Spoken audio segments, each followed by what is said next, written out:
38도 폭염에 뜨거운 삼계탕을 먹으면서 시원하다고 하는 한국인들 정말 미개하지 않나요? CNN 최고 PD가 비웃으며 한국행 비행기에 올랐습니다. 하지만 인천공항에 도착하자마자 그녀의 표정은 완전히 바뀌었죠. Oh my gosh. 우리가 원시인이었어. 귀국 후 그녀가 만든 다큐 하나가 미국 전체를 뒤집어 놓았습니다. 방송 직후 CNN 서버는 폭주했고 하룻밤 사이에 삼성 LG 에어컨이 미국 전역에서 품절 사태가 벌어졌습니다. 도대체 그녀가 한국에서 목격한 충격적인 진실은 무엇이었을까요? 지금부터 미국을 집단 패닉에 빠뜨린 그 여름의 이야기가 시작됩니다. 저는 CNN 다큐멘터리 PD 사라 존슨입니다. 작년 여름 로스앤젤레스는 지옥이었습니다. 38도라니 미국 역사상 최악의 폭염이었죠. 아침부터 저녁까지 태양은 무자비하게 도시를 태웠고 LA의 모든 것이 녹아내리고 있었습니다. 그날 아침도 마찬가지였습니다. 침대에서 일어나자마자 몸이 끈적끈적했죠. 샤워를 했지만 욕실에서 나오자마자 다시 땀이 났습니다. 우리 아파트는 1920년대에 지어진 아르데코 양식 건물이었는데 당연히 중앙 에어컨 같은 건 없었습니다. 역사적 건물 보호법 때문에 함부로 설치할 수도 없었고요. 출근길은 더 끔찍했습니다. 주차장으로 가는 순간부터 열기가 얼굴을 때렸죠. 차에 타자마자 핸들이 너무 뜨거워서 잡을 수가 없었습니다. 에어컨을 켰지만 처음 10분은 뜨거운 바람만 나왔습니다. 또 정체예요. 열기 때문에 아스팔트가 녹아서 공사 중이래요. 라디오에서 흘러나온 교통정보에 저도 깊은 한숨을 쉬었습니다. 이미 이번 주에만 3번째였거든요. 겨우 회사에 도착했지만 상황은 나아지지 않았습니다. 우리 CNN 건물도 오래된 에어컨이 제대로 작동하지 않았거든요. 선풍기 몇 대가 미지근한 바람을 휘저을 뿐이었죠. 사라, 점심 먹으러 가자. 동료 존 피터슨이 저를 불렀습니다. 우리는 평소 즐겨 가던 미슐랭 원스타 레스토랑으로 향했습니다. 적어도 고급 레스토랑이라면 시원할 거라 기대했는데. 정말 죄송합니다, 손님. 주방이 너무 뜨거워서 요리를 할 수가 없습니다. 웨이터가 땀을 닦으며 사과했습니다.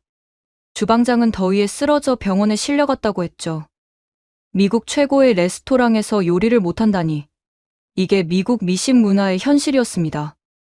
우리는 결국 근처 델리에서 미지근한 샌드위치를 먹었습니다. 그마저도 빵이 눅눅해서 맛이 없었죠. 이대로 가다간 LA가 망할 거야. 존의 말에 저도 동의했습니다. 점심을 먹고 돌아오는 길 할리우드 대로의 참상을 목격했습니다. 아스팔트가 말 그대로 녹아내리고 있었습니다. 제 구두굽이 끈적끈적한 아스팔트에 박혀버렸죠. 이런, 내 지미 추 구두가. $1200짜리 구두의 굽이 완전히 망가져버렸습니다. 하지만 그보다 더 충격적인 건 그리피스 천문대 근처의 광경이었습니다. 관광객들이 여기저기 쓰러져 있었습니다. 구급차 사이렌 소리가 끊이지 않았고 의료진들이 정신없이 뛰어다녔죠. LA의 햇살 가득한 여름은 완전히 사라져버렸습니다. 사무실로 돌아온 저는 선풍기 앞에 주저앉았습니다. 화장은 다 번졌고 옷은 땀으로 흠뻑 젖어 있었죠. 이게 선진국의 도시가 맞나? 혼자 중얼거렸습니다. 그때 제 눈에 들어온 온라인 기사가 있었습니다. 아시아인들 폭염에도 뜨거운 음식 즐겨. 과학적 근거 없는 미신적 행동. 순간 비웃음이 나왔습니다. 하, 정말 원시적이네. 더운 날씨에 뜨거운 음식을 먹다니. 역시 아시아는 아직 멀었어. 그런데 그때 번뜩 아이디어가 떠올랐습니다. 이거다. 이번 시리즈의 주제로 완벽해. 다음 날 아침, 저는 들뜬 마음으로 편집장실로 향했습니다. 이번엔 정말 대박 아이템을 찾았다고 확신했죠. 마이클, 이번엔 진짜 재미있는 걸 찾았어요. 마이클 앤더슨 편집장은 에어컨도 제대로 안 도는 사무실에서 셔츠를 걷어올린 채 서류를 보고 있었습니다. 그의 이마에는 땀방울이 송글송글 맺혀 있었죠. 뭔데? 사라? 더워 죽겠는데 짧게 말해. 한국이요. 그들은 40도가 넘는 날씨에 뜨거운 닭 수프를 먹어요. 삼계탕이라고 하던데 인삼까지 넣은 펄펄 끓는 국물이래요. 마이클의 눈이 번뜩였습니다. 더위도 잠시 잊은 듯 했죠. 정말? 그게 사실이야? 네. 더 웃긴 건 그걸 먹으면서 시원하다고 한대요. 완전히 모순 아니에요? 저는 준비해온 자료를 보여줬습니다. 한국의 복날 문화, 이열치열이라는 이상한 개념, 그리고 각종 뜨거운 여름 음식들의 사진이었죠. 이것 봐요. 육개장, 갈비탕, 설렁탕. 다 뜨거운 국물 음식이에요. 심지어 매운 것까지 먹어요. 정신이 나간 거죠. 마이클이 자료를 훑어보며 고개를 저었습니다. 믿기 어렵네. 우리는 여름에 차가운 가스파초나 샐러드를 먹는데 그뿐만이 아니에요. 들어보세요. 저는 더 충격적인 정보를 꺼냈죠. 한국에는 아직도 개고기를 먹는 문화가 있대요. 보신탕이라고. 정말 야만적이지 않아요? 세상에, 21세기의 개를? 마이클의 표정이 경악으로 바뀌었습니다. 우리 미국인들에게 개는 가족이나 다름없는데 그걸 먹는다니 상상도 할 수 없는 일이었죠. 이번 세계의 이상한 음식 시리즈는 이걸로 결정이네. 제목은 뭐가 좋을까? 저는 이미 생각해둔 제목을 말했습니다. 한국의 미개한 여름, 왜 그들은 더운 날 뜨거운 음식을 먹는가? 어때요? 완벽해. 시청자들이 좋아할 거야. 우리 미국 문화가 얼마나 우월한지 보여주는 좋은 기회가 되겠어. 기획이 통과되자 저는 신이 났습니다. 제작진을 꾸리는 것도 순조로웠죠. 잭, 이번에 한국 갈 건데 같이 갈래? 촬영 감독 잭 밀러는 즉시 승낙했습니다. 한국? 좋지. 그 이상한 문화 직접 보고 싶었어. 음향 담당 메리도 합류했고 우리는 즉시 준비에 들어갔습니다. 열화상 카메라도 챙겨.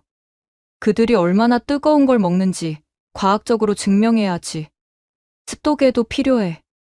그 찜통 같은 날씨도 측정해야 하고 우리는 마치 미개한 부족을 탐험하러 가는 탐험대처럼 들떠 있었습니다. 회의 중에 웃음이 끊이지 않았습니다. 상상해봐. 40도 날씨에 70도 국물을 마시는 사람들을. 그리고 그걸 시원하다고 하다니. 언어적 모순의 극치야. 아마 교육 수준이 낮아서 그런가 봐. 과학적 사고가 부족한 거지.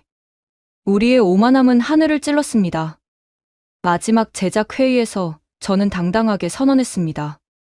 이번 다큐로 한국인들이 얼마나 비과학적이고 원시적인지 폭로할 거예요. 그리고 우리 미국 문화의 우수성을 전 세계에 알리는 거죠. 모두가 박수를 쳤습니다. 일주일 후 출발이었습니다. 저는 벌써부터 완성된 다큐를 상상했습니다. 땀을 뻘뻘 흘리며 뜨거운 음식을 먹는 한국인들의 모습, 그리고 그것을 보며 혀를 차는 미국 시청자들의 반응까지. 한국인들은 우리의 조롱거리가 될 거야. 비행기에 오르기 전날 밤, 저는 일기에 이렇게 썼습니다. 얼마나 오만했던지. 지금 생각하면 얼굴이 화끈거립니다. 13시간의 긴 비행 끝에 드디어 인천국제공항에 도착했습니다. 비행기에서 내리기 전부터 저는 카메라를 준비했습니다. 한국의 찜통 같은 더위를 첫 장면부터 담아야 했으니까요. 자, 모두 준비됐지? 비행기 문이 열리면 열기가 확 들이닥칠 거야. 그런데 비행기 문이 열리자 예상과 전혀 다른 일이 벌어졌습니다. 왜 이렇게 시원하지? 시원한 바람이 얼굴을 스쳤습니다.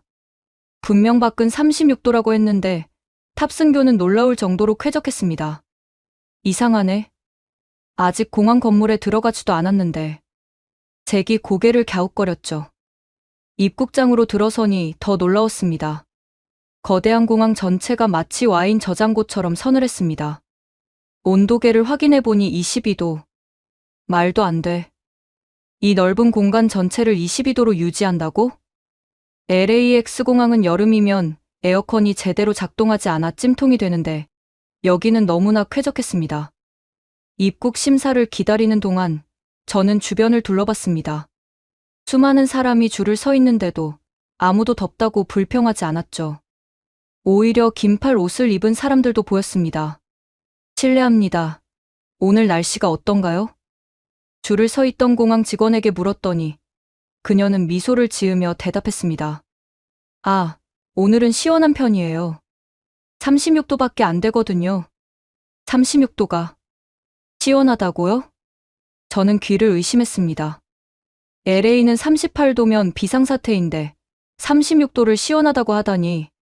네, 어제는 38도였는데 오늘은 많이 내려갔네요. 선선해서 좋아요. 선선하다고? 저는 당황해서 촬영 감독 잭을 쳐다봤습니다. 그도 어리둥절한 표정이었죠. 이미 뭔가 잘못됐어. 우리 계획이. 메리가 작은 목소리로 말했습니다. 수화물을 찾으러 가는 길에 더 충격적인 발견이 있었습니다. 거대한 공항 곳곳에 디지털 온도계가 설치되어 있었는데 모두 22도에서 23도를 가리키고 있었습니다. 저것 좀 봐. 구역마다 온도를 관리하고 있어. 그뿐만이 아니었습니다. 천장을 보니 거대한 에어컨 통풍구가 일정한 간격으로 배치되어 있었고 바람의 방향도 과학적으로 계산된 듯했습니다. 이건 우리가 상상한 것과 완전히 달라. 수화물을 찾고 나오는 길에 또 한 번 놀랐습니다. 화장실에 들어갔는데 거기도 에어컨이 빵빵하게 틀어져 있었거든요. 화장실에까지 에어컨이라니. 이건 낭비 아니야? 하지만 솔직히 너무 좋았습니다. LAX 공항의 화장실은 여름이면 악취와 열기로 들어가기도 힘든데 여기는 완벽했죠. 세관을 통과하고 도착 로비로 나왔을 때 저는 열화상 카메라를 꺼냈습니다. 밖의 온도를 측정해보니 정말 36도. 그런데 실내는 완벽하게 22도를 유지하고 있었습니다. 어떻게 이게 가능하지? 에너지 비용이 얼마나 들까? 공항철도를 타러 가는 길, 저는 계속 주변을 관찰했습니다. 사람들의 표정이 너무나 평온했죠. 땀 한 방울 흘리지 않고 여유롭게 걸어다니고 있었습니다. 저기 좀 봐, 사라. 잭이 한 가족을 가리켰습니다. 할머니부터 어린아이까지 모두가 편안해 보였죠. 특히 할머니는 긴팔 가디건까지 걸치고 있었습니다. 더우신가요?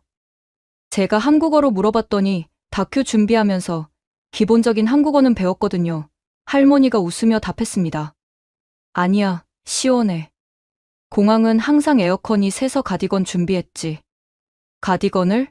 36도 날씨에 저는 머리가 복잡해지기 시작했습니다. 공항철도 플랫폼에 도착했을 때 또 다른 충격이 기다리고 있었습니다. 스크린 도어가 완벽하게 닫혀 있었고 플랫폼 전체가 에어컨으로 시원하게 유지되고 있었죠. 이건 뭐야? 지하철 플랫폼까지 에어컨이라고?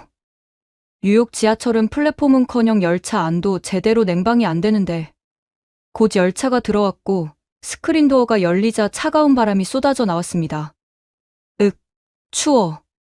메리가 소리쳤습니다. 정말로 열차 안은 냉장고 수준이었습니다. 이거 너무 춥지 않아요?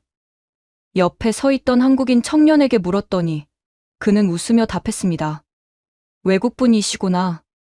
처음엔 다들 그래요. 한국 여름엔 이 정도는 돼야 시원하거든요. 시원하다. 또 그 단어였습니다. 도대체 한국인들에게 시원하다는 뭘까? 열차 안을 둘러보니 놀라운 광경이 펼쳐졌습니다. 에어컨이 한 칸에 8대씩 설치되어 있었고 모두 풀가동 중이었죠. 미쳤어. 이게 말이 돼?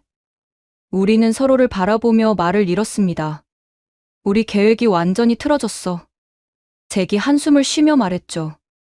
그러게. 이 사람들 전혀 더워하지 않잖아. 창밖으로 보이는 서울의 풍경도 예상과 달랐습니다. 사람들이 거리를 활발하게 걸어다니고 있었거든요. LA였다면 이 시간에는 모두 실내에 숨어 있을 텐데. 뭔가 단단히 잘못됐어. 저는 불안한 예감을 떨칠 수 없었습니다.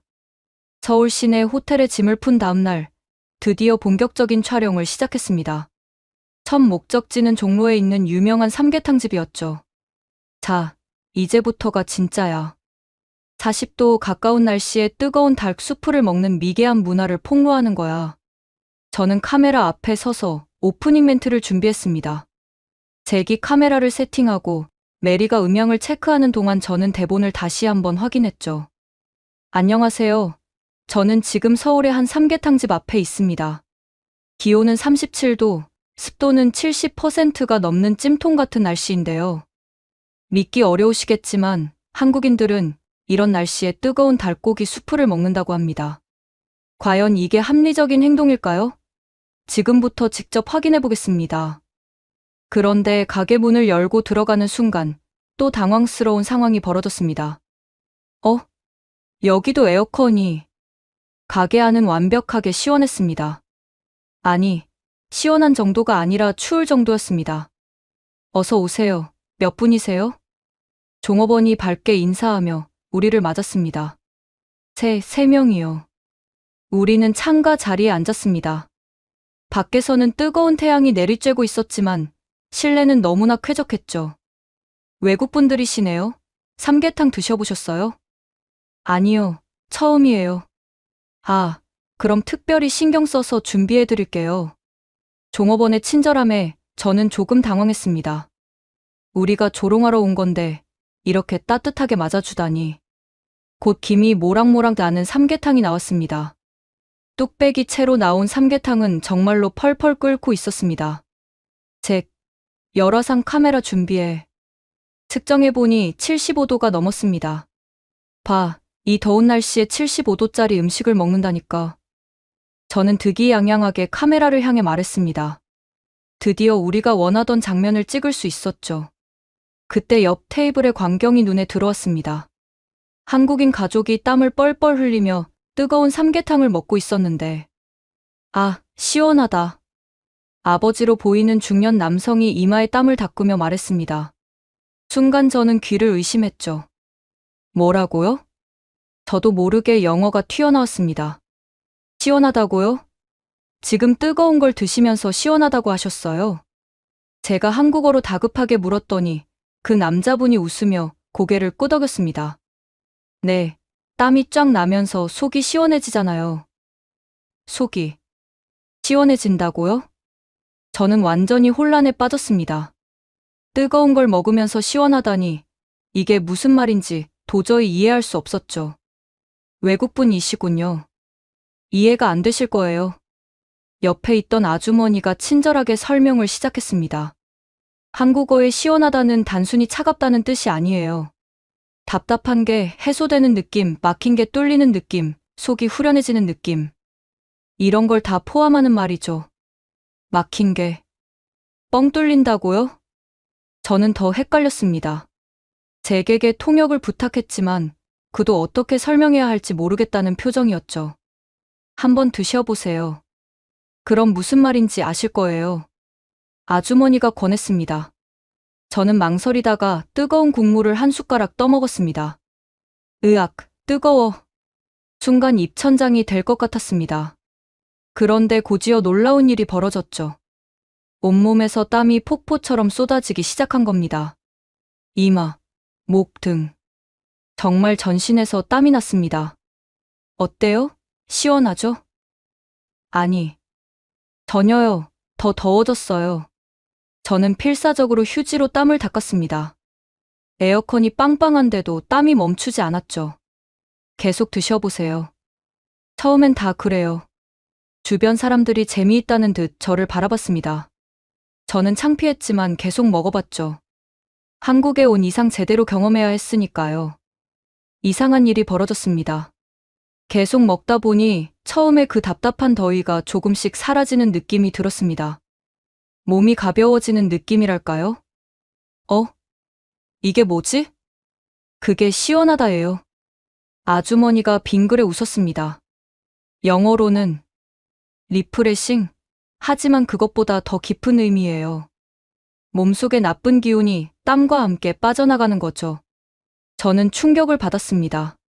시원하다가 단순히 온도를 나타내는 말이 아니었던 겁니다. 삼계탕에는 인삼도 들어있어요. 몸의 기운을 북돋아 주죠. 그래서 더운 여름에 먹으면 오히려 더위를 이길 힘이 생겨요. 종업원이 추가 설명을 해줬습니다. 그래도 이해가 안 돼요. 왜 굳이 더운 날 뜨거운 걸? 찬 음식만 먹으면 배탈 나기 쉬워요. 그리고 체온이 갑자기 내려가면 오히려 더 피곤해지죠. 뜨거운 음식을 먹으면 체온을 일정하게 유지할 수 있어요. 의학적인 설명까지 듣고 나니 할 말이 없었습니다. 우리가 미개하다고 생각했던 문화에 과학적 근거가 있었던 거죠. 촬영을 하면서도 저는 계속 혼란스러웠습니다. 카메라 앞에서 뭐라고 말해야 할지 모르겠더라고요. 한국의 시원하다는 제가 생각했던 것과 완전히 달랐습니다. 이건 준비했던 조롱조의 멘트가 나오지 않았습니다. 삼계탕을 다 먹고 나니 정말 신기하게도 몸이 한결 가벼워진 느낌이었습니다. 밖으로 나왔는데, 어라? 아까보다 덜 덥게 느껴졌습니다. 이게 말이 돼?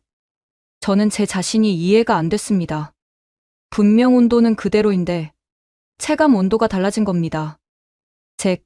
이거 편집을 어떻게 해야 할까? 글쎄, 조롱하려고 왔는데, 오히려 배우고 있잖아. 메리도 당황한 표정이었습니다. 우리가 틀렸는지도 몰라, 사라. 첫 촬영부터 계획이 완전히 틀어져 버렸습니다. 미개한 문화를 폭로하러 왔는데, 오히려 우리의 무지를 깨닫게 된 거죠. 다음 날 아침, 저희는 서울의 출퇴근 러시아워를 경험하기로 했습니다. 오늘은 제대로 찍을 수 있을 거야. 뉴욕 지하철처럼 지옥 같은 장면을 담을 수 있겠지. 저는 아직도 희망을 버리지 못했습니다. 한국의 지하철이라고 해서 특별할 게 있겠습니까? 사람이 많으면 당연히 덥고 불쾌할 테니까요. 아침 8시 강남역으로 향했습니다. 서울에서 가장 붐비는 역 중 하나라고 들었거든요. 역으로 내려가는 순간부터 또 놀라움의 연속이었습니다. 에스컬레이터를 타고 내려가는데 시원한 바람이 얼굴을 스쳤습니다. 지하로 내려가는데도 시원해? 뉴욕 지하철은 지하로 내려갈수록 열기가 심해지는데 여기는 정반대였습니다. 플랫폼에 도착했을 때 저는 눈을 의심했습니다. 수많은 사람이 기다리고 있는데도 전혀 덥지 않았습니다. 아니, 오히려 쌀쌀할 정도였죠. 이게 가능한 일이야? 온도계를 확인해 보니 23도. 밖은 35도가 넘는데 지하철 플랫폼이 23도라니. 뉴욕 지하철은 여름에 플랫폼이 40도까지 올라가는데 제기 믿을 수 없다는 표정으로 중얼거렸습니다. 곧 열차가 들어왔습니다. 스크린도어가 열리자 차가운 바람이 쏟아져 나왔습니다. 추워. 저도 모르게 소리쳤습니다. 열차 안은 정말 냉장고 수준이었습니다. 사람들에 떠밀려 겨우 열차에 올라탔는데 놀랍게도 불쾌하지 않았습니다. 뉴욕 지하철이라면 이 정도 인파의 땀 냄새와 체온으로 숨이 막혔을 텐데 여기는 빽빽해도 쾌적했습니다. 실례합니다. 여기 에어컨이 몇 대나 있는 거예요? 옆에 있던 회사원에게 물었더니 그가 천장을 가리켰습니다. 각 칸마다 8대씩 있어요. 그리고 환기 시스템도 따로 있고요. 8대씩. 저는 입이 떡 벌어졌습니다. 그럼 한 열차에 몇 대나 되는 거예요? 열량 편성이니까. 80대? 80대의 에어컨이 한 열차에. 저는 충격을 감출 수 없었습니다. 전기세는 어떻게 감당하죠? 그건 서울시에서 부담하죠. 시민들의 기본권이니까요. 또 나왔습니다. 기본권이라는 말이. 에어컨이 기본권이라니 미국에서는 상상도 할 수 없는 개념이었죠. 미국에서 오셨어요? 그 회사원이 물었습니다. 네, 뉴욕에서 왔어요. 아, 뉴욕 지하철은 에어컨이 없다고 들었어요. 여름에 힘드시겠어요. 한국인이 우리를 동정하다니. 순간 자존심이 상했지만 사실이니 할 말이 없었습니다. 뉴욕 지하철은 역사가 오래돼서 서울 지하철도 1호선은 1974년에 만들어졌어요. 하지만 계속 개선하고 있죠. 더 할 말이 없었습니다. 나이 핑계도 통하지 않았으니까요. 열차가 역에 도착할 때마다 문이 열리고 닫혔는데 놀랍게도 온도가 거의 변하지 않았습니다. 플랫폼도 시원하니까 열기가 들어올 일이 없었던 거죠. 뉴욕은 역마다 열기가 들어와서 갈수록 더워지는데 메리가 한숨을 쉬며 말했습니다. 더 충격적인 건 사람들의 모습이었습니다. 출근 시간 만원 지하철인데도 모두가 깔끔했습니다. 땀 한 방울 흘리지 않고 화장도 그대로였죠. 이게 같은 출근길이 맞아? 뉴욕에서는 여름 출근길이 전쟁 같습니다. 지하철에서 땀범벅이 되어서 회사에 도착하면 먼저 화장실에서 씻어야 하죠. 하지만 여기서는 그럴 필요가 없었습니다. 시청역에서 내렸는데 또 놀라운 광경이 펼쳐졌습니다. 지하상가가 끝없이 이어져 있었거든요.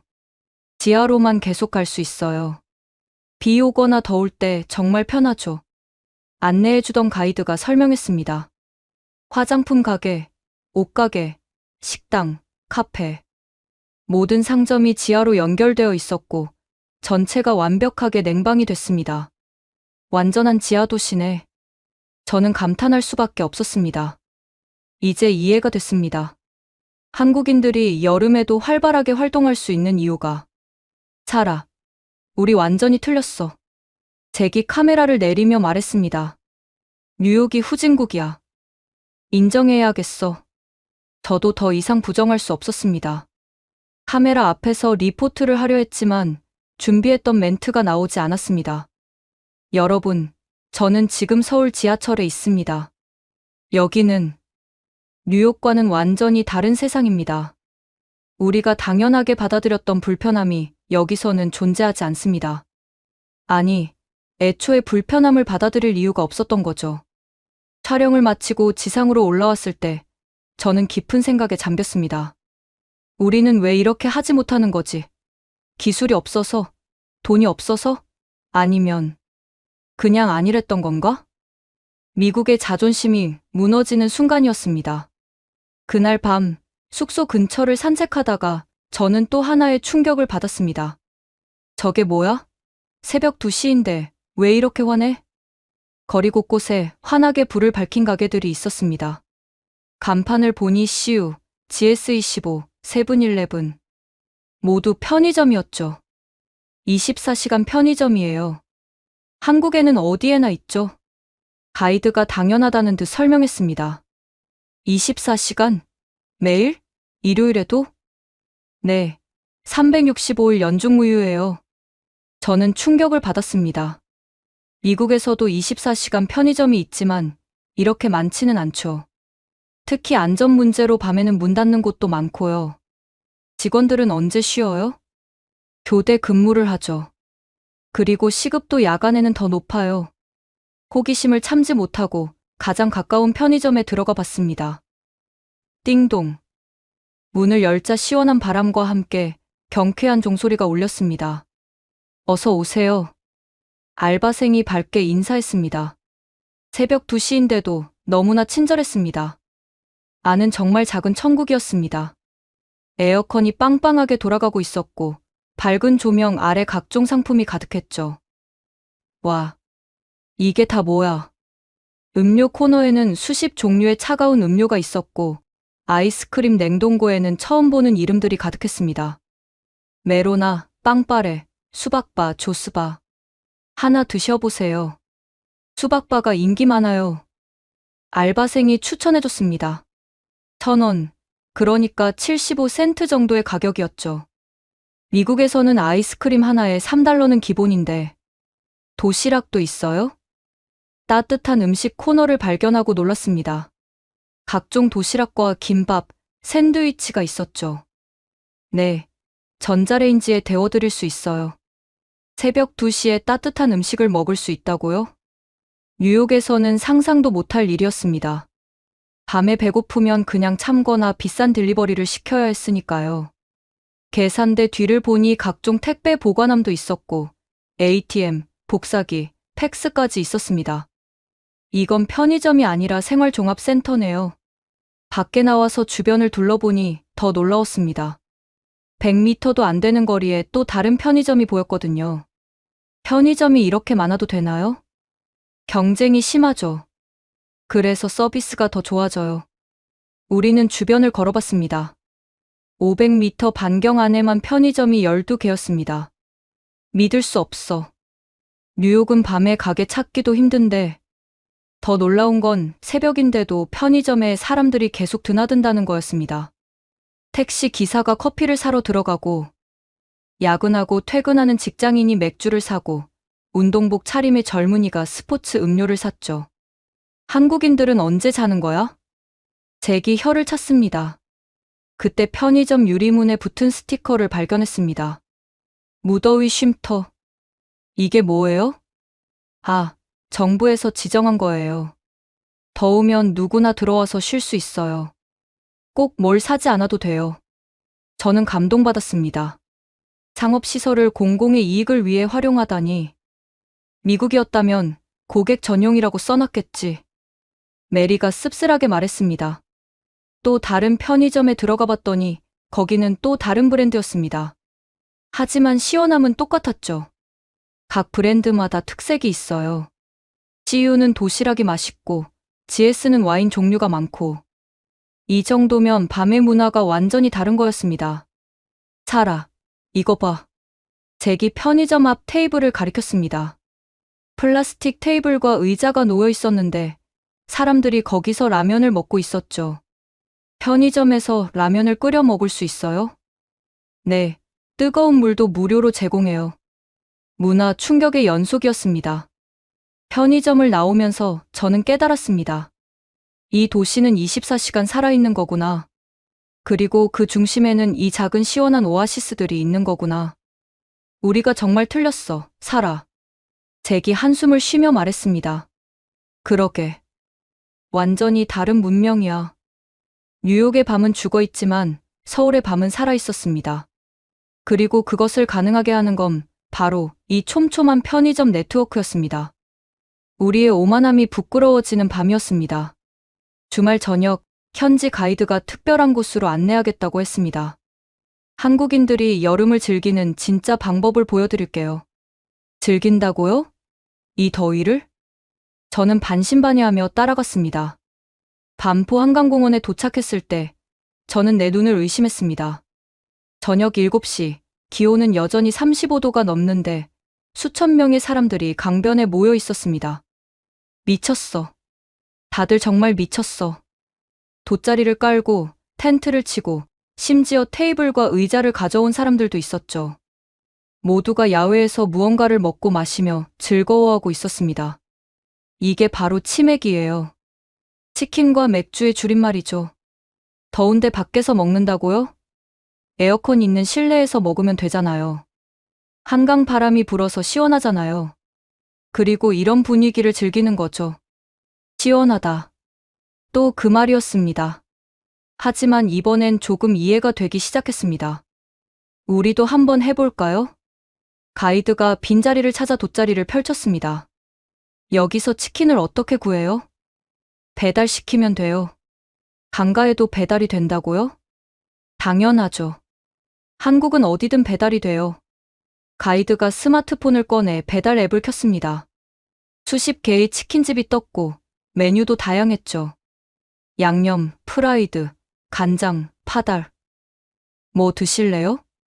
저는 뭐가 뭔지도 모르겠어요.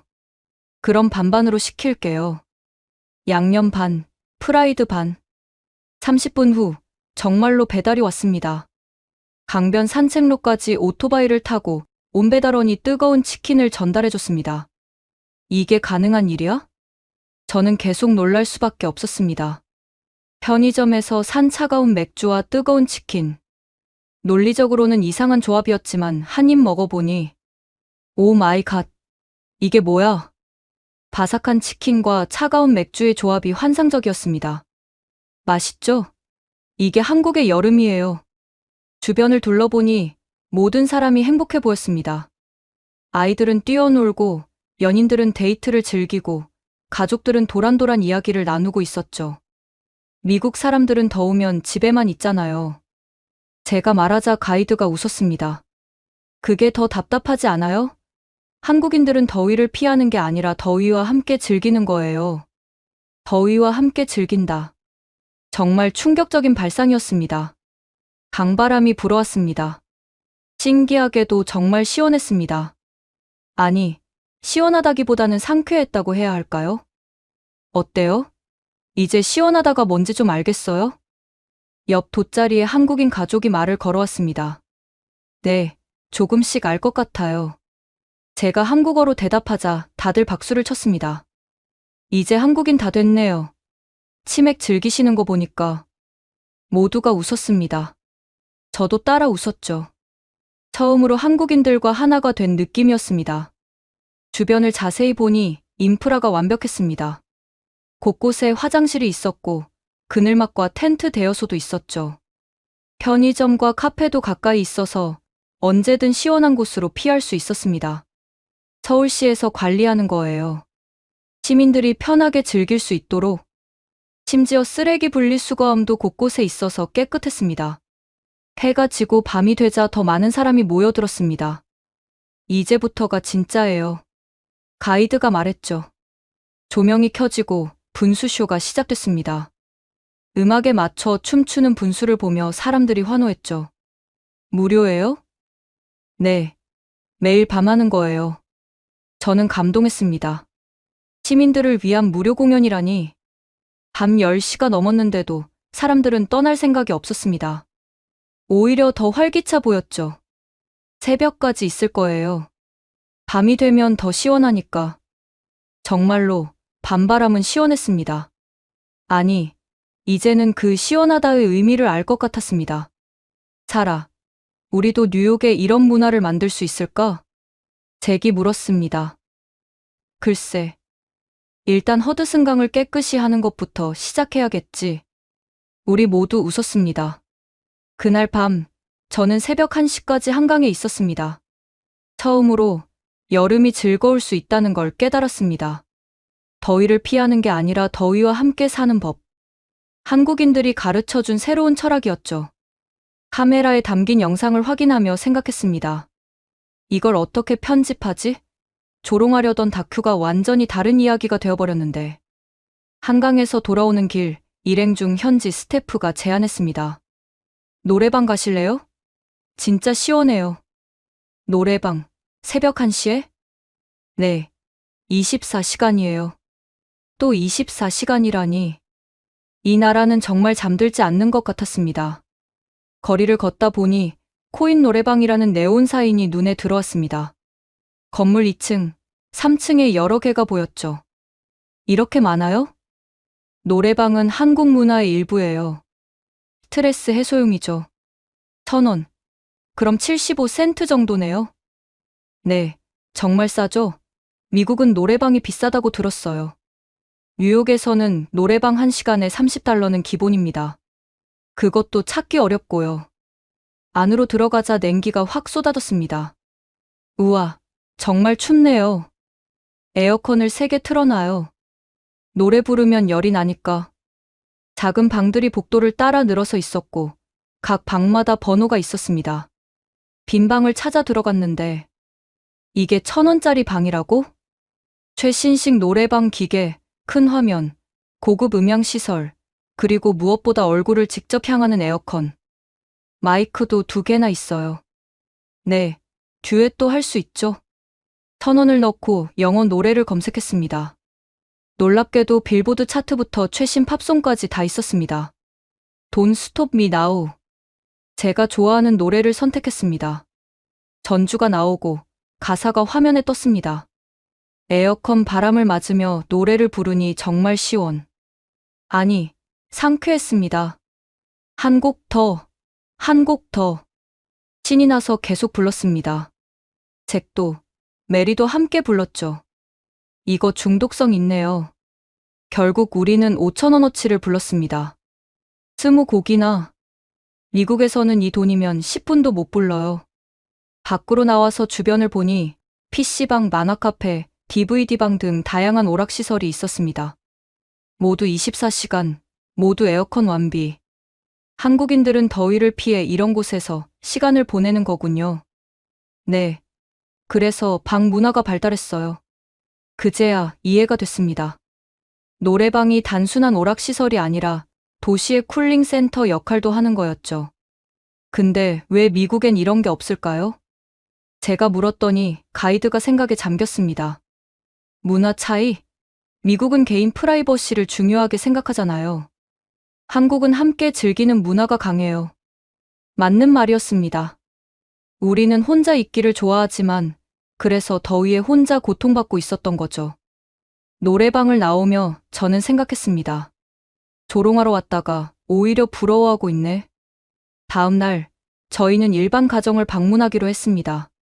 현지 코디네이터가 소개해준 김현정 씨 가족이었습니다. 송파구의 평범한 아파트에 사는 4인 가족이었죠. 어서 오세요. 더우셨죠? 에어컨 더 틀까요? 현관문을 열자마자 시원한 바람이 얼굴을 감쌌습니다. 아니에요. 충분히 시원해요.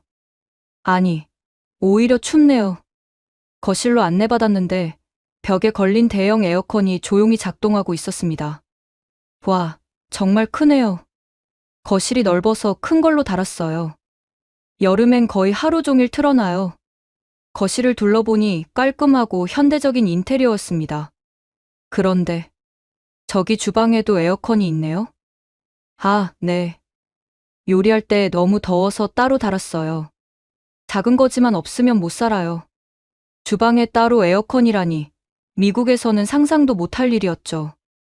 집 구조를 좀 보여주실 수 있을까요? 그럼요. 이리 오세요. 김현정 씨가 집안을 안내했습니다. 먼저 안방으로 갔는데 여기도 에어컨이 네, 잠잘 때 필수죠. 열대야에는 에어컨 없으면 잠을 못 자요. 그 다음은 아이들 방이었습니다. 12살, 10살 두 아이의 방에도 각각 에어컨이 있었습니다. 아이들 방에도 각각 있어요? 당연하죠. 아이들이 잘 자야 성장하잖아요.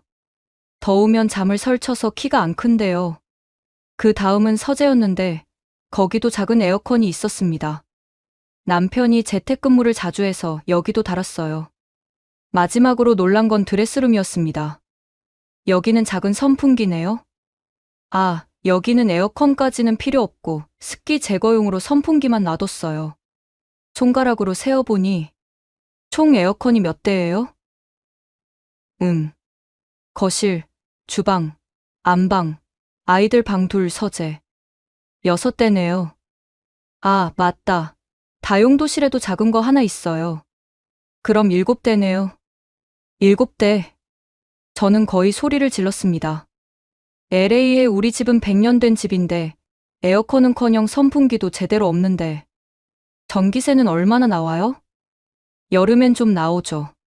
한 25만 원, 30만 원 넘을 때도 있어요. 25만 원에서 30만 원, 200달러에서 250달러 정도였습니다. LA 기준으로는 그리 비싸지 않았는데 7대를 틀고도 그 정도라니 비싸지 않아요? 건강이 더 중요하죠. 그리고 요즘 에어컨은 인버터라서 전기를 생각보다 안 먹어요.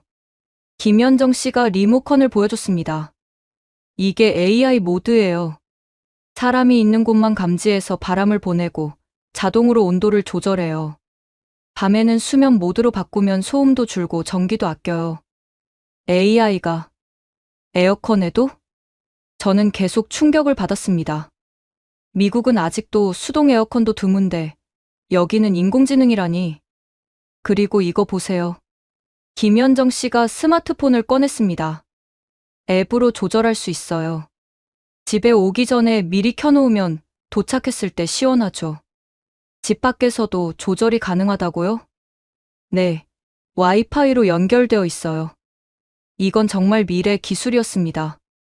미국은 에어컨이 사치품이라고 생각하는데 에어컨이 사치예요? 여름의 필수품이죠. 에어컨 없는 집은 세입자도 안 들어와요. 확고한 대답에 저는 할 말을 잃었습니다. 겨울에는 어떻게 하세요? 에어컨을 떼나요? 아니요. 요즘 에어컨은 난방도 돼요. 사계절 내내 써요.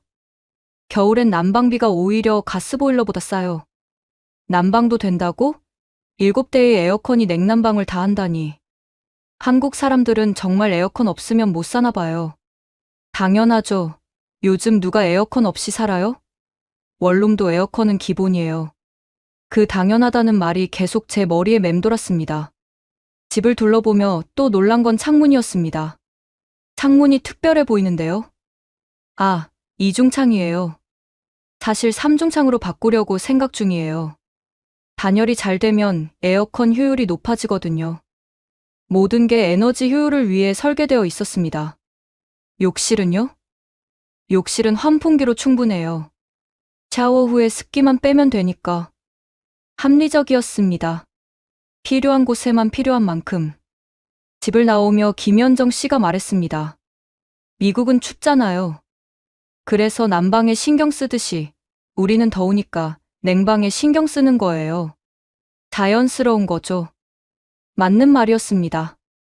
우리가 난방을 당연시하듯 그들은 냉방을 당연시하는 거였죠. 밖으로 나왔을 때 저는 완전히 다른 사람이 되어 있었습니다. 잭, 우리가 미개한 거 아닐까? 그런 것 같아.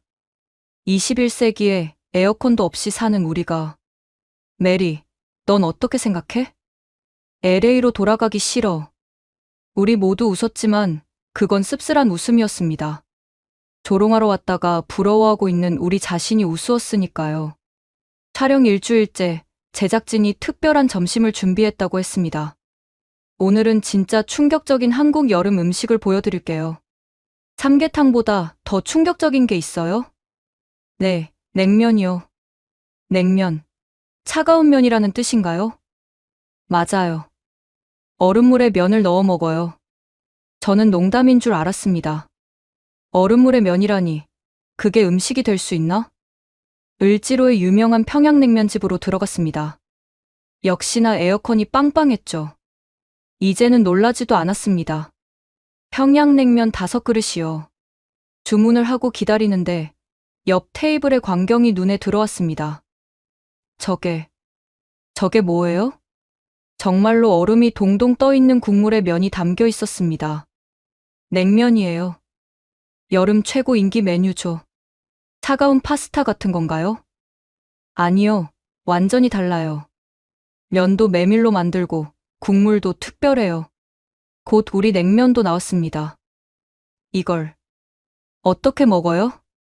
스테인리스 그릇에 담겨 나온 냉면은 정말로 얼음이 둥둥 떠 있었습니다. 면 위에는 삶은 계란 반쪽, 얇게 썬 고기, 배, 오이가 올려져 있었죠. 먼저 식초랑 겨자를 넣으세요. 식초와 겨자를? 이해가 안 됐지만 시키는 대로 했습니다. 조심스럽게 국물을 한 모금 마셨는데, 응? 이게 뭐야? 차갑고, 시원하고, 새콤하고, 감칠맛이 났습니다. 처음 맛보는 독특한 맛이었죠. 국물이 소고기 육수예요. 차갑게 식혀서 기름을 걷어냈죠. 면을 젓가락으로 들어 올렸습니다. 가늘고 쫄깃한 면발이 신기했습니다. 호로록. 한 입 먹자마자. 오 마이 갓. 디스 이즈 굿. 차가운 육수와 쫄깃한 면발, 새콤한 맛이 완벽하게 어우러졌습니다. 시원하죠? 또 그 말이었지만 이번엔 정말로 100% 이해했습니다. 이건 단순히 차가운 게 아니었습니다. 속이 확 뚫리는 느낌이었죠. 이렇게 맛있을 수가. 저는 정신없이 면을 흡입했습니다. 가위 드릴까요? 가위요? 종업원이 가위를 가져다 줬습니다. 면을 자르는 거였죠. 한국에선 음식을 가위로 잘라요? 네. 냉면은 면이 질겨서 자르기 어려워요. 가위로 자르면 편해요. 실용적이네요. 미국이었다면 전통을 해친다며 난리였을 텐데. 근데 왜 찬 음식을 여름에 먹어요? 배탈 나지 않아요? 오히려 더운 날 찬 음식을 먹으면 속이 시원해져요. 그리고 이 정도 차가운 건 괜찮아요. 계속 먹다 보니 정말 속이 시원해졌습니다. 더위가 싹 가시는 느낌이었죠. 미국에도 찬 수프가 있잖아요. 가스파초 같은 거. 그건 그냥 차가운 토마토 수프죠. 이건 다른 차원이에요. 정말 달랐습니다. 가스파초는 그냥 차가운 수프지만 냉면은 하나의 완성된 요리였습니다. 사실 냉면은 원래 겨울 음식이었어요. 가이드가 설명했습니다. 겨울 음식을 여름에요? 네, 북한 지방 음식인데 겨울에 먹던 걸 6.25 전쟁 후 피난민들이 여름에도 팔기 시작했죠. 그런데 의외로 인기가 좋아서 여름 음식이 됐어요. 문화는 변하는 거구나.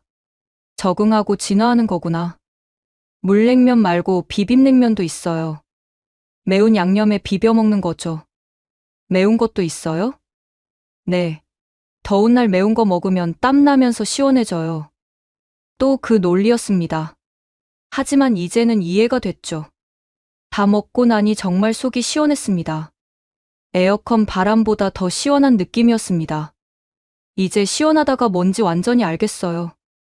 그럼 이제 한국인 다 됐네요. 종업원이 웃으며 말했습니다. 냉면집을 나오며 저는 생각했습니다. 내가 얼마나 편견에 갇혀 있었나. 차가운 음식은 몸에 안 좋다는 고정관념, 전통적인 방식만 고수하려는 완고함, 새로운 것을 받아들이지 못하는 폐쇄성. 한국은 그런 것들을 다 깨고 있었습니다. 살아, LA에도 냉면집 있을까? 잭이 물었습니다. 글쎄, 있었으면 좋겠는데, 우리가 하나 차릴까? 농담처럼 던진 말이었지만, 진지하게 고민이 됐습니다.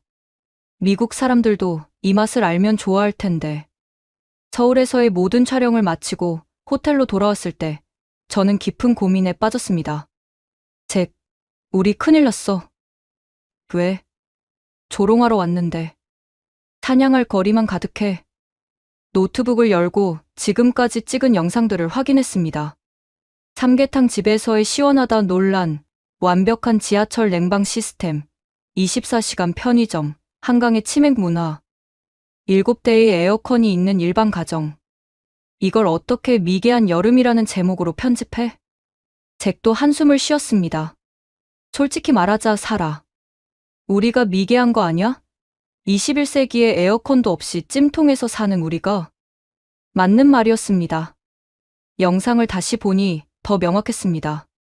제가 삼계탕을 먹으며 시원하다고 감탄하는 장면, 냉면을 먹고 놀라는 표정, 편의점의 완벽함에 감동하는 모습. 너의 표정이 진심이야. 이걸 거짓으로 편집할 순 없어. 메리가 말했습니다. 근데 마이클이 뭐라고 할까? 한국의 미개한 여름을 찍으러 갔다고 했는데. 진실을 보여주는 게 다큐멘터리 아니야? 제게 말이 맞았습니다. 다큐멘터리는 진실을 담는 거죠. 우리의 편견이 아니라. 밤새 고민했습니다. 새벽 3시, 저는 결심했습니다. 제목을 바꾸자. 뭘로? 잠시 생각하다가 떠오른 제목이 있었습니다. 한국, 여름의 천국. 미쳤어? 완전히 정반대잖아. 하지만 그게 진실이야. 저는 편집을 시작했습니다. 조롱이 아닌 경탄의 시선으로, 비판이 아닌 배움의 자세로. 내레이션도 완전히 다시 썼습니다. 저는 한국의 미개한 여름 문화를 조롱하러 갔습니다. 하지만 제가 발견한 것은 우리보다 훨씬 앞선 문명이었습니다. 더운 날 뜨거운 음식을 먹는 것이 미개하다고요? 아니었습니다. 그것은 수천 년의 지혜가 담긴 과학이었습니다. 시원하다는 단순한 온도가 아니었습니다. 한국인들은 우리가 갖지 못한 개념을 갖고 있었습니다. 편집하면서 저는 울었습니다. 왜 울어?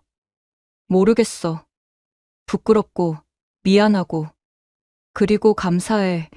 제가 한국인들을 얼마나 무시했는지, 우리 문화가 얼마나 우월하다고 착각했는지, 그리고 한국이 우리에게 얼마나 많은 걸 가르쳐줬는지, 모든 게 명확해졌습니다.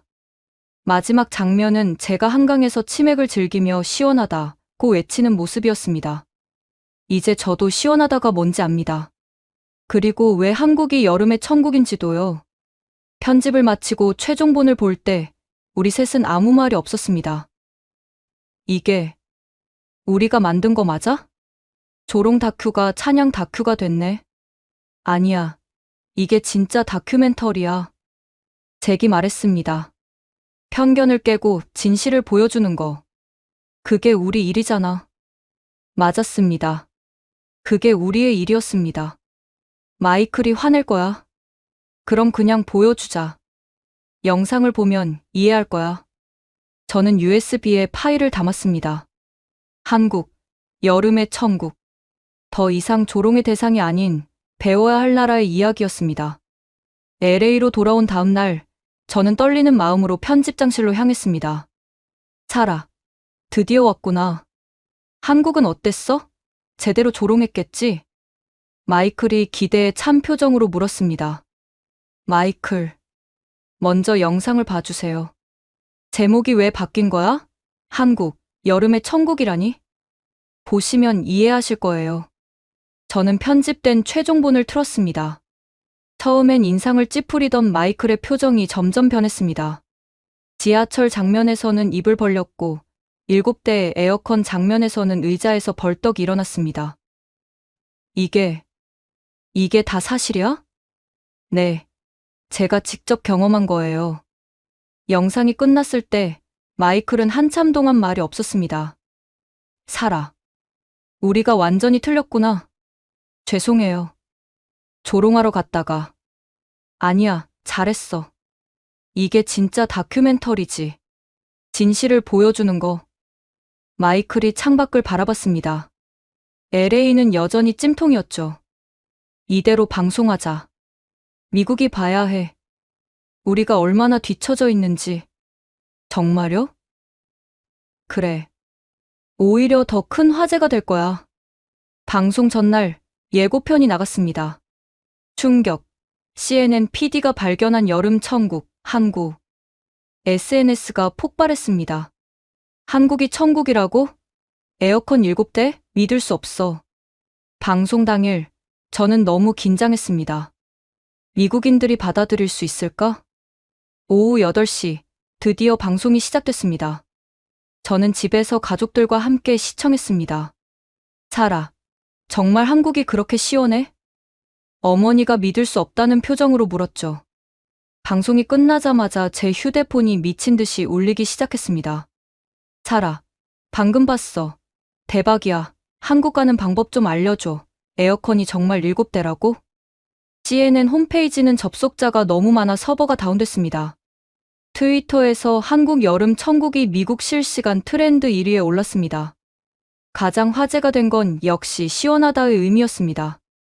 뜨거운 게 시원하다니. 철학적이야. 우리도 이런 단어가 필요해. 한국어 배워야겠다. 다음날 아침, 미국 주요 언론이 모두 제 다큐를 다뤘습니다. 뉴욕타임스 한국에서 배우는 폭염 생존법, 워싱턴 포스트 에어컨의 나라, 왜 우리는 못하나, USA 투데이 아시아의 지혜, 미국의 오만, 정치인들도 나섰습니다. 왜 우리는 공공시설에 에어컨이 없습니까? 한국처럼 24시간 상점을 허용해야 합니다. 뉴욕 지하철에 즉시 에어컨을 설치하라. 가장 충격적인 반응은 대형 가전 매장에서 왔습니다. 사라님, 큰일 났어요. 다음날 오전, 베스트바이 매니저가 전화했습니다. 무슨 일이에요? 한국산 에어컨이 다 팔렸어요. 하룻밤 사이에. 네. 새벽부터 사람들이 줄 서 있었어요. 삼성이랑 LG 제품만 찾아요. 저는 믿을 수 없었습니다. 제 다큐 하나가 이런 파장을? 타겟, 홈디포, 로우스. 미국 전역의 가전 매장에서 한국산 에어컨이 품절됐다는 소식이 들려왔습니다. SNS는 더 난리였습니다. 삼성 에어컨 파는 곳 아는 사람? LG 듀얼 인버터 어디서 살 수 있어? 한국 직구 방법 공유해주세요. 여행사들도 발 빠르게 움직였습니다. 한국 여름 체험 투어, 서울 냉방 천국 일주일, 치맥과 냉면의 나라. 이런 패키지가 순식간에 등장했고 금세 매진됐다고 했죠. 저는 당황스러웠습니다. 조롱하러 갔다가 한국 홍보대사가 되어버린 기분이었으니까요. 그날 밤 마이클이 전화했습니다. 사라, 시청률 봤어? CNN 역사상 최고야. 마이클, 고마워.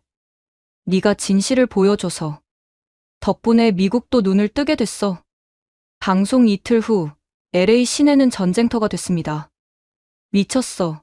새벽 4시부터 줄 섰는데도 못 샀어. 베스트바이 전자매장 앞에서 한 남성이 소리쳤습니다. 저는 취재차 현장에 나갔습니다. 상황은 정말 심각했습니다. 30년 일했는데 이런 일은 처음이에요. 매장 매니저가 당황한 표정으로 말했죠. 어제 그 다큐 이후로 미쳤어요. 1년치 재고가 이틀 만에 나갔어요. 매장 안으로 들어가니 에어컨 코너는 완전히 비어 있었습니다. 다른 브랜드는 안 사요. 무조건 한국 제품만 찾아요. 더 놀라운 건 가격이었습니다. 한국산이 미국산보다 비싼데도 성능이 다르다면서 한국산만 찾아요. 온라인은 더 심각했습니다. 아마존에서 에어컨 검색하면 전부 품절. 재입고 알림 신청만 수십만 건이었죠. 한국 직구 카페가 우후죽순 생겨났습니다. 쿠팡에서 주문하는 법, 지마켓 글로벌 이용 가이드, 배송비 포함해도 미국보다 싸다. 일주일 후 한국 기업들이 긴급 대응에 나섰습니다. 삼성전자 미국 법인입니다. 항공특별 수송 결정했습니다. LG도 멕시코 공장 풀가동 돌입했어요. 한국 언론도 이 현상을 대서특필했죠. 미국 다큐 하나가 만든 에어컨 한류, 아메리칸 K쿨링. 미국뿐만이 아니었습니다. 캐나다, 멕시코, 북미 전역에서 한국 에어컨을 찾는 사람들이 몰려들었죠. 사라 존슨 신드롬이라는 말까지 생겼습니다. 저는 복잡한 심정이었습니다. 이런 걸 의도한 건 아닌데. 하지만 사람들의 반응은 뜨거웠습니다. 사라 덕분에 처음으로 시원한 여름을 보낼 수 있어요. 우리 부모님이 한국 에어컨 사고 20년은 젊어진 것 같대요. 당신이 미국을 구했어요. 이런 메시지가 매일 수백 개씩 왔죠. 삼성과 LG의 주가는 연일 상승했고 두 회사는 북미 마케팅 전략을 전면 수정했다고 발표했습니다. 예상치 못한 홍보 효과였습니다. 삼성 관계자의 인터뷰가 신문에 실렸죠. 저는 깨달았습니다. 제가 한 일이 단순한 다큐를 넘어서 사람들의 삶을 바꾸고 있다는 걸. 그해 6월이 되자 인천공항은 미국인들로 가득 찼습니다. 사라 다큐 보고 왔어요. 에어컨 천국 체험하러요. 냉면 먹으러 왔어요. 한국관광공사 발표에 따르면 미국인 입국자가 전년 대비 800% 증가했답니다. 저도 후속 취재차 다시 한국을 찾았습니다. 명동은 영어로 가득했습니다. 헬로, 땡큐. 상인들도 간단한 영어를 배우기 시작했더군요. 미국 손님 너무 많아요. 하루에 100명은 와요. 화장품 가게 직원이 말했죠. 더 놀라운 건 장기 체류자들이었습니다. 저희는 2달 있다가 갈 거예요. 한 미국인 가족을 만났는데 아예 여름 내내 한국에 머물 계획이라고 했습니다. LA 아파트 임대료보다 서울 호텔이 더 싸요. 전기세 생각하면 오히려 이득이죠. 충격적인 계산이었습니다. 서울시는 긴급히 쿨 서울 캠페인을 시작했죠. 영어 안내 서비스 확대, 여름 특별 관광 코스 개발, 에어컨 투어 프로그램. 한강공원에는 미국인 전용 구역까지 생겼습니다. 치맥 처음이세요? 제가 도와드릴게요. 자원봉사자들이 미국인들에게 치킨 먹는 법을 가르치고 있었죠. 여름 난민이라는 신조어도 생겼습니다. 더위를 피해 한국으로 온 미국인들을 가리키는 말이었죠. 가장 인기 있는 건 역시 냉면집이었습니다. 하루에 미국 손님만 200명은 와요. 을지로 평양냉면집 사장님의 말이었죠. 처음엔 다들 거부감 있어 했는데 한 번 먹으면 매일 와요. 미국인들의 SNS에는 한국 여름 자랑이 넘쳐났습니다. 샵 서울여름 천국 샵 에어컨 파라다이스 샵 냉면 중독 샵 치맥사랑. 심지어 여름 별장을 한국에 구하는 사람들도 생겼답니다. 매년 여름마다 한국에서 살 거예요. 미국 별장보다 실용적이죠. 저는 뿌듯하면서도 미안했습니다. 한국인들에게 폐가 되는 건 아닐까 걱정도 됐죠. 하지만 만나는 한국인들은 모두 환영해줬습니다. 덕분에 한국이 유명해져서 좋아요. 미국 문화도 배울 수 있고요. 문화 교류의 새로운 형태가 만들어지고 있었습니다. 7월 초, 미국 의회에서 폭염 대책 관련 청문회가 열렸습니다. 한국의 사례를 보셨습니까? 우리도 변해야 합니다. 한 의원이 환경부 관계자에게 질문했습니다. 예산 문제가 시민들의 건강이 먼저 아닙니까? 청문회 이후 작은 변화들이 시작됐습니다.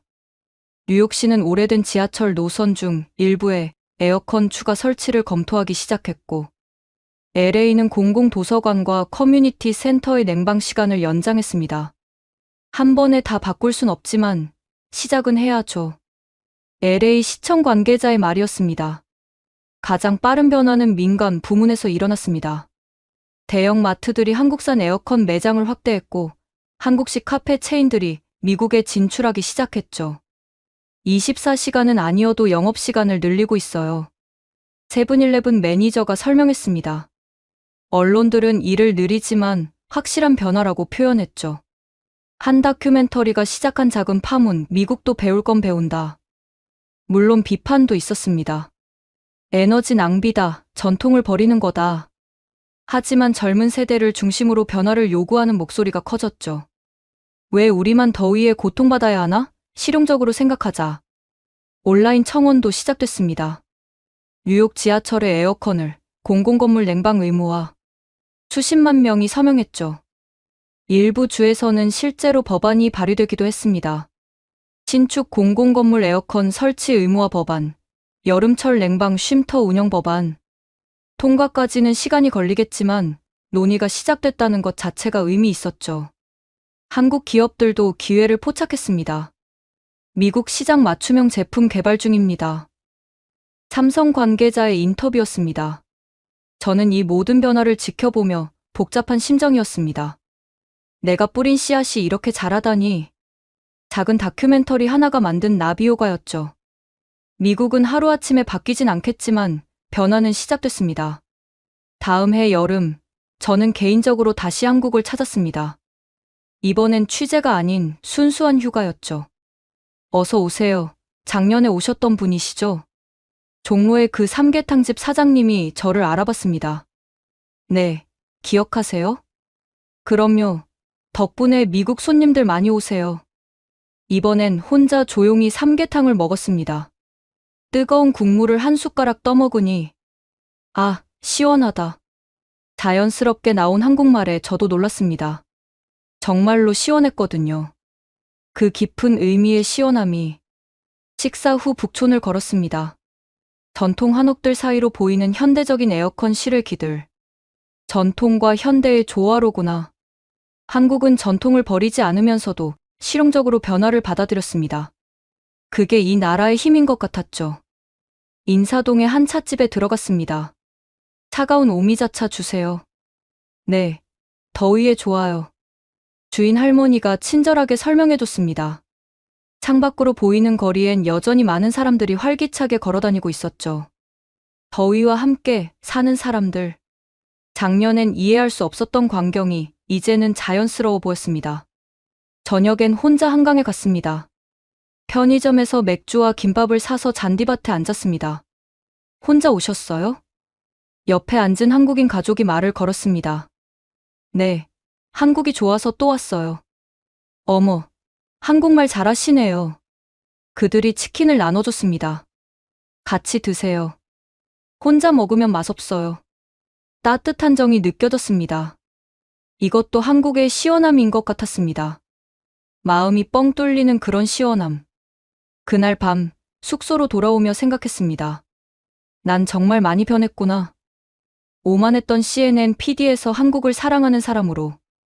그게 제 인생 최고의 변화였습니다.